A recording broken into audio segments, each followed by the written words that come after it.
दुआ करो कि उनकी याददाश्त ज्यादा ना गई हो और वो पहले की तरह ही नॉर्मल बिहेवियर करें। अब सबके दिलों में एक ही इंतजार था, 2 से 3 घंटे के अंदर बस अरमान के होश में आने का। अब आगे सुमित ने ध्रुव के कंधे पर हाथ रखकर उसे आश्वासन देते हुए कहा, तुम इतने बड़े डॉक्टर हो तो तुम अपने जान पहचान के लोगों का इस्तेमाल करके कोई तो एंटीडोट वगैरह बनवा सकते हो। और वंशिका भी तो इस मामले में जीनियस है। उसने पहले भी तो अरमान की जान बचाई थी। उसने भी तो पहले किसी वायरस से अरमान की जान लेने की कोशिश की थी और उसके बाद उसने उसका एंटीडोट वगैरह बनाया था। ध्रुव को सुमित की बात सुनकर झटका सा लगा। उसके दिमाग की बत्ती जली और वह तुरंत सुमित के गले से लिपट गया और आश्चर्य से खुश होकर बोला, अरे सुमित भाई, आपने तो मुझे बहुत अच्छा आइडिया दिया है। और वंशिका, उसे तो शुरू से ही इन सब चीजों के बारे में अच्छी तरह से नॉलेज है और मुझे पूरी उम्मीद है वंशिका एंटीडोट बना सकती है और हो सकता है कि फिर अरमान भाई पूरी तरह से ठीक हो जाएं। लेकिन फिलहाल अरमान भाई जैसे भी हैं, हमें उन्हें इस रूप में एक्सेप्टेड करना होगा। एक और बात आप सभी याद रखिएगा, कोई भी भूल कर उन्हें कुछ भी याद दिलाने की कोशिश नहीं करेगा।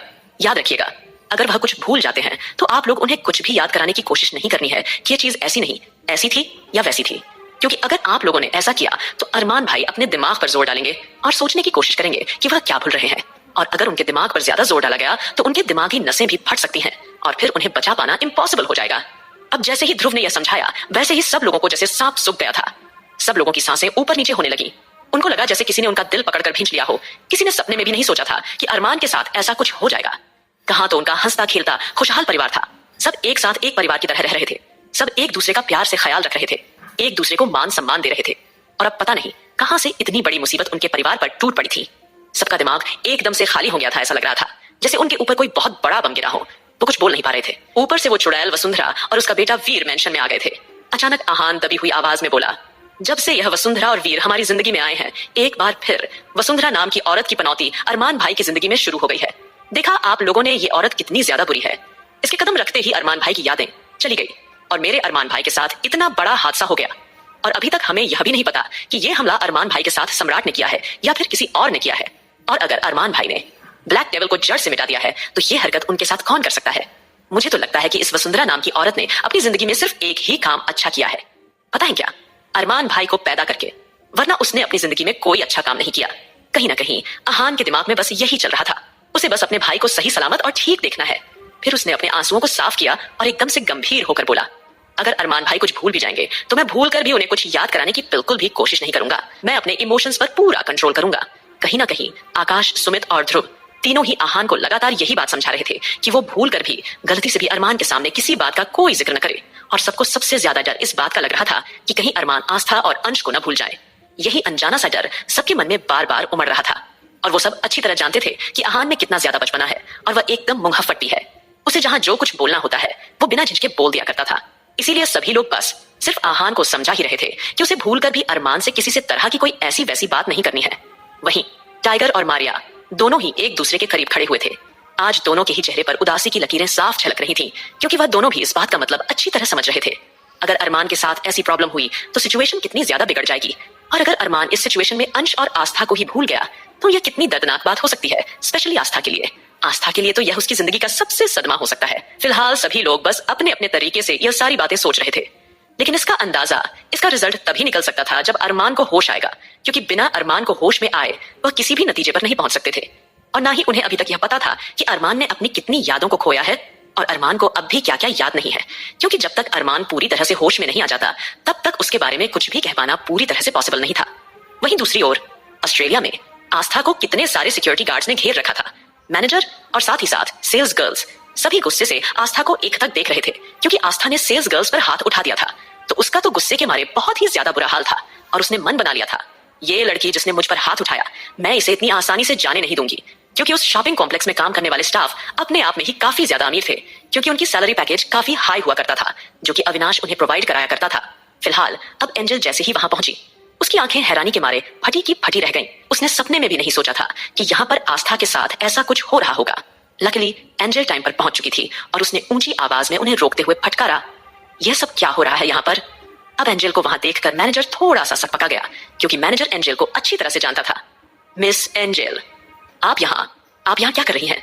उसने मैनेजर ने एकदम से सवाल किया। लेकिन एंजल की नजर तो इस वक्त सिर्फ और सिर्फ आस्था पर थी और उन बॉडीगार्ड पर जिन्होंने आस्था को पकड़ा हुआ था। और उसे लग रहा था कि आज तो इन बॉडीगार्ड के साथ साथ उसकी जिंदगी का भी आखिरी दिन हो सकता है। अगर गलती से अविनाश को यह पता चल गया कि आस्था के साथ इस तरह का बिहेवियर हुआ है तो वह उसे भी नहीं छोड़ेगा। एंजेल तो अपनी जिम्मेदारी पर आस्था को बाहर लेकर आई थी कि वह उसकी पूरी तरह से देखभाल करेगी, लेकिन यह क्या, यहाँ पर तो मामला ही अलग हो चुका था। यहाँ पर तो कहानी ही अलग चल रही थी। अब यह देखकर एंजेल जल्दी से सिक्योरिटी गार्ड्स के पास आई और उन्हें घूरते हुए डांट कर पूछा, तुम लोगों की हिम्मत कैसे हुई इस तरह की हरकत करने की? यह क्या कर रहे हो तुम सब, और तुम लोगों ने इसे क्यों पकड़ा हुआ है? तभी वो मैनेजर आश्चर्य से एंजेल को देखते हुए पूछता है, मैडम आप क्या कहने की कोशिश कर रही हैं?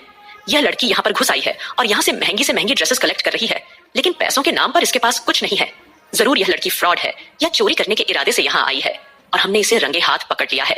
इसने हमारी एक स्टाफ पर हाथ भी उठाया है। इस लड़की को तो हम सीधा यहाँ से पुलिस के हवाले करेंगे। ये सुनते ही आस्था एकदम से पैनिक होने लगी थी। भले ही अरमान ने पुलिस का डर उसके दिल और दिमाग से निकाल दिया था, लेकिन पुलिस का नाम आते ही उसका डर अपने आप उभर आता था। वह तुरंत आंखों में आंसू ली हड़बड़ाहट में बोली, आप प्लीज हमें छोड़ दीजिए, हमने कोई चोरी नहीं की है, प्लीज, और पुलिस को मत बुलाना। अब जैसे ही आस्था ने आंसू भरी आंखों से डरते हुए खुद को छुड़ाना शुरू किया, तो वैसे ही मैनेजर और ज्यादा श्योर हो गया। उसे लगने लगा कि जरूर यह लड़की कोई ना कोई चोर है जो इस तरह से पुलिस को बुलाने से मना कर रही है। अगर इस लड़की के मन में चोरी का कोई डर नहीं होता तो भला यह पुलिस को बुलाने से मना क्यों करती? तब वो मैनेजर तुरंत ही एंजेल को एटीट्यूड से देखते हुए बोला, देखा आपने, यह लड़की पक्का कोई चोर है, वरना वो पुलिस से इतना ज्यादा क्यों डरती? और मुझे समझ में नहीं आ रहा। मैडम, मैं आपको अच्छी तरह से जानता हूं कि आप अविनाश सर के लिए काम करती थी और मैंने सुना है कि सर ने आपको नौकरी से निकाल दिया है। असल में कुछ महीनों के लिए एंजेल अविनाश के साथ इंडिया चली गई थी, तो सभी को लगा कि इस वक्त एंजेल को नौकरी से निकाल दिया गया है, क्योंकि अविनाश की गैर मौजूदगी में उसका काम उसकी कंपनी के मैनेजर संभाल रहे थे। और इस बारे में ज्यादातर जानकारी छुपाई गई थी कि मिस्टर अविनाश रघुवंशी एकदम से कहां चले गए हैं, क्योंकि यह बात पूरी तरह से राज रखी गई थी। ये सुनकर एंजेल का माथा ठनका। उसने अगले ही पल उस मैनेजर को घूरते हुए होंठ भींच कर डांटा, यह क्या बदतमीजी है मैनेजर, अभी और इसी वक्त आस्था को छोड़ो। याद रखना, उसका बाल भी बांका नहीं होना चाहिए, उसे कुछ नहीं होना चाहिए, वरना। वो मैनेजर तो एंजेल को इस तरह से भड़कते हुए देखकर थोड़ा सा चौंक गया।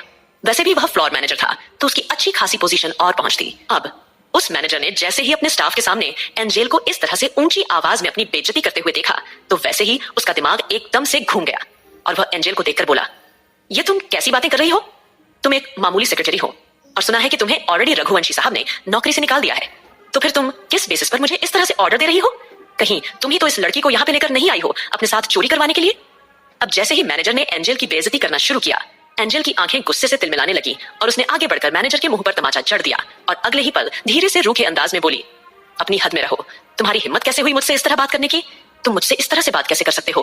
और मेरी एक बात कान खोल कर सुन लो, अगर अविनाश को यह पता चल गया कि तुमने हमारे साथ इस तरह की बदतमीजी की है, तो वह तुम्हें जिंदा नहीं छोड़ेगा। जैसे ही एंजेल ने सीधे अविनाश का नाम लिया, तो वो मैनेजर गुस्से में और ज्यादा तिलमिला गया। उसने तुरंत गार्ड्स को इशारा किया, जोर से चीखा, इस लड़की को भी पकड़ लो, क्योंकि कहीं ना कहीं उसे लगने लगा था कि यह यहाँ पर घुसपैठियों की तरह घुस आई है और एंजेल इस लड़की को अपने साथ चोरी करवाने इरादे से लेकर आई है और अब वह सीधे सीधे बॉस का नाम यूज करके उसे धमका रही है। तो उसे लगा कि जैसे ही वह एंजेल को अविनाश के सामने पेश करेगा, अविनाश खुश होकर उसे इनाम भी देगा। फिलहाल एंजेल के बेबाकी से बोलने पर तो मैनेजर आग बबूला हो उठा और उसने एंजेल को डांटते हुए कहा, अपनी हद में रहो एंजेल, तुम इस तरह की हरकत नहीं कर सकती हो। क्या तुम्हें नहीं पता कि तुम इस तरह से अपने बॉस का नाम भी नहीं ले सकती? और हाँ, मैं इतना जरूर समझ गया हूं कि अविनाश सर ने तुम्हें नौकरी से निकाल दिया है और इसी बात को लेकर तुम यहाँ हम पर गुस्सा निकाल रही हो। अब जैसे ही मैनेजर ने यह कहा, तो ये सुनकर एंजेल का चेहरा गुस्से में तमतमाया। एकदम से उसे याद आया कि अविनाश ने उसे बताया था कि वह अब अपनी सेक्रेटरी के तौर पर किसी और को रख रहा है। आखिर अविनाश अपने ऑफिस में अपनी पत्नी को सेक्रेटरी थोड़ी न बनाकर रख सकता था। अचानक एंजेल हल्का सा मुस्कुराई और मैनेजर की ओर देखकर कड़वाहट से बोली, मुझे लगता है कि अविनाश ने जो नया सेक्रेटरी रखा है वह जरूर तुम्हारा कोई पहचान वाला है, तभी तो तुम इतना यकीन के साथ कह रहे हो कि अविनाश ने मुझे नौकरी से निकाल दिया है। अब यह सुनकर वह मैनेजर जोरों से हंसने लगा और एकदम से बोला, देखो तुम्हारा सच पकड़ा गया ना। अरे मुझे तो तुम पर पहले से ही शक था कि तुम जरूर कुछ ना कुछ गड़बड़ करने की कोशिश कर रही हो, लेकिन मेरी एक बात कान खोलकर सुन लो, मेरे रहते ऐसा कुछ नहीं होगा। यह सुनकर एंजेल ने उस मैनेजर को नाराज नजरों से घूरते हुए देखा और अगले ही पल उसे समझाया, अब तुम मेरी बात ध्यान से सुनो, मुझे मिस्टर रघुवंशी ने नौकरी से इसलिए निकाल दिया है क्योंकि मैं अब उनकी बीवी हूँ, उनकी सेक्रेटरी नहीं। उन्होंने मुझसे शादी कर ली है और तुम्हारी जानकारी के लिए बता दूं, जिस लड़की को तुमने अपने गार्ड से पकड़वाया है ना, वह मिस्टर रघुवंशी की सगी बहन है। अब यह सुनते ही वो मैनेजर एक पल के लिए शांत हुआ और अगले ही पल वो बेपरवाह होकर जोरों से हंसने लगा।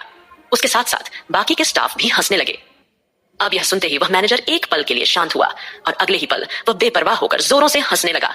उसके साथ साथ बाकी के स्टाफ भी हंसने लगे और हंसते हुए बेपरवाही से बोला, ऐसा कैसे हो सकता है? एक बिलियनियर आदमी एक मामूली सेक्रेटरी को अपनी बीवी बनाएगा? क्या तुम हमें बेवकूफ समझती हो एंजेल डिसूजा? मैं तुम्हें अच्छी तरह से जानता हूं और तुम्हारी जानकारी के लिए बता दूं, जो सेक्रेटरी अब मिस्टर अविनाश ने अपने ऑफिस में रखी है वह मेरी ही रिलेटिव है, समझी तुम? यह सुनकर एंजेल थोड़ा चौंक गई थी। इससे पहले वह कुछ कह पाती तब तक कुछ गार्ड्स ने आकर एंजेल को भी पकड़ लिया। अब एंजेल और आस्था दोनों एक दूसरे की ओर बेबसी से देखने लगी। वहीं एंजल आस्था से माफी मांगते हुए अटकती हुई आवाज में बोली, गौरी मुझे माफ कर देना, मुझे नहीं पता था कि यह मैनेजर इस तरह का बर्ताव करेगा। मैं तो सिर्फ तुम्हें घुमाना फिराना चाहती थी और हम दोनों का दिन यादगार बनाना चाहती थी, लेकिन अब तो हम दोनों ही फालतू की झंझट में फंस गए। तुम फिक्र मत करो, मैं अभी अविनाश को फोन करके यहाँ बुलाती हूँ। जैसे ही एंजल ने यह कहा, वैसे ही मैनेजर ने तुरंत एंजल का फोन छीन लिया और सख्त लहजे में बोला, मैं अच्छी तरह से समझ रहा हूँ कि तुम क्या करने की कोशिश कर रही हो। मेरी एक बात कान खोलकर सुन लो, तुम्हारी यह ट्रिक यहाँ काम नहीं करेगी। मैं तुम जैसी जालसाज लड़कियों को अच्छी तरह से जानता हूँ। तुम जरूर यहाँ किसी तरह का नाटक कर रही हो। तुम्हारी भलाई इसी में है कि तुम मुझे साफ साफ बता दो कि तुम्हारा यहाँ कॉम्प्लेक्स में आने का क्या मकसद है, क्योंकि भले ही तुम अब सेक्रेटरी नहीं रही हो और तुम्हारे पास इतने पैसे भी नहीं होंगे कि तुम यहाँ का कोई सामान भी खरीद सको, तो जरूर तुम अविनाश सर से बदला लेने के लिए यहाँ आई हो, क्योंकि उन्होंने तुम्हें नौकरी से निकाल दिया। इसीलिए तुम यहाँ कुछ नुकसान करके या कोई बम वगैरह रखकर इस एरिया को बर्बाद करना चाहती हो। मैं तुम्हारी चालाकी अच्छी तरह से समझ रहा हूँ, लेकिन मेरे रहते ये सब बिल्कुल भी नहीं हो पाएगा। एंजल डिसूजा, मेरी बात कान खोलकर सुन लो। मैनेजर की यह बातें सुनकर एंजल को झटका सा लगा, लेकिन इससे पहले कि वह कुछ समझा पाती, आस्था का गुस्सा अब अपने काबू से बाहर हो गया। आस्था मैनेजर को घूरते हुए बेबाकी से चीखते हुए बोली, अपनी हद में रहो मैनेजर, तेरी हिम्मत कैसे हुई मेरी भाभी से इस तरह बदतमीजी करने की। यह कहकर आस्था ने तेजी से सिक्योरिटी गार्ड से हाथ छुड़ा लिया। आखिरकार अरमान सिंघानिया ने अपनी बीवी को मार्शल आर्ट की ट्रेनिंग दी थी, जिससे आस्था आसानी से इन लोगों का मुकाबला कर सकती थी। आस्था ने तुरंत ही गार्ड से खुद को छुड़ाया और फिर सन्न करके अचानक तमाचे की आवाज वहां सुनाई देती है, क्योंकि आस्था ने मैनेजर के मुंह पर एक झन्नाटेदार तमाचा जड़ दिया था। मैनेजर की बेइज्जती सबके सामने हो चुकी थी और वह यह अपमान सह नहीं पा रहा था। उसने तुरंत अपने फीमेल स्टाफ को इशारा किया और पुलिस को कॉल करने के लिए कहा। दूसरी ओर अविनाश इस वक्त अपने ऑफिस का काम संभाल रहा था। इतने दिनों के बाद ऑफिस आने के कारण उसके पास साइन करने और डिटेल्स चेक करने के लिए ढेरों फाइलें थी। वह पूरी तरह से बिजी था और उसे वहां हो रही घटनाओं का बिल्कुल अंदाजा नहीं था। उसी समय शॉपिंग कॉम्प्लेक्स में पुलिस आने की खबर मिलते ही अविनाश की नई सेक्रेटरी रोजी, उसके पास कॉल आया। उसने कॉल रिसीव किया तो सामने से मैनेजर ने उसे बताया, 2 लड़कियां यहाँ आई हुई हैं, जिनमें से एक तुम्हारे सर की पुरानी सेक्रेटरी है और वे यहाँ आकर हंगामा कर रही हैं। वे जरूर चोरी के इरादे से यहाँ आई हैं। हम उन्हें पकड़ चुके हैं और पुलिस के हवाले करने वाले हैं। यह सुनकर रोजी के होठों पर शैतानी भरी मुस्कान आ गई और अगले ही पल उसने उस मैनेजर को ऑर्डर दिया, फौरन उन्हें पुलिस के हवाले कर दो।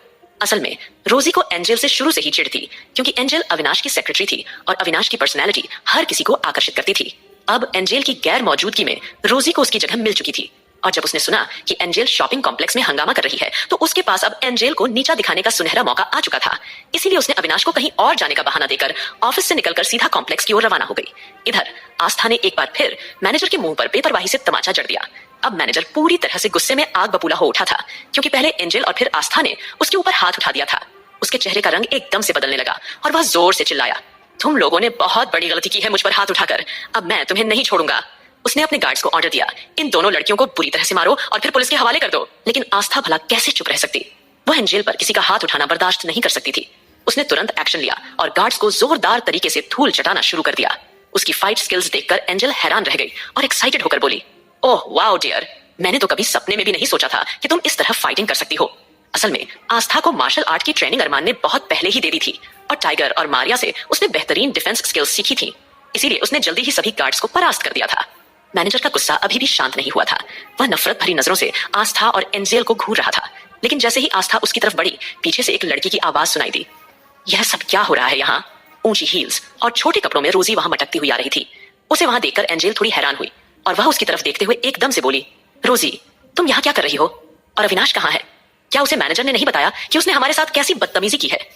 एंजल के मुंह से अविनाश का नाम सुनते ही रोजी का चेहरा तमतमा गया। वह तुरंत आगे बढ़ी और बिना किसी वार्निंग के एंजल के मुंह पर तमाचा मारते हुए बोली, तुम्हारी हिम्मत कैसे हुई हमारे बॉस का नाम अपनी गंदी जुबान से लेने की?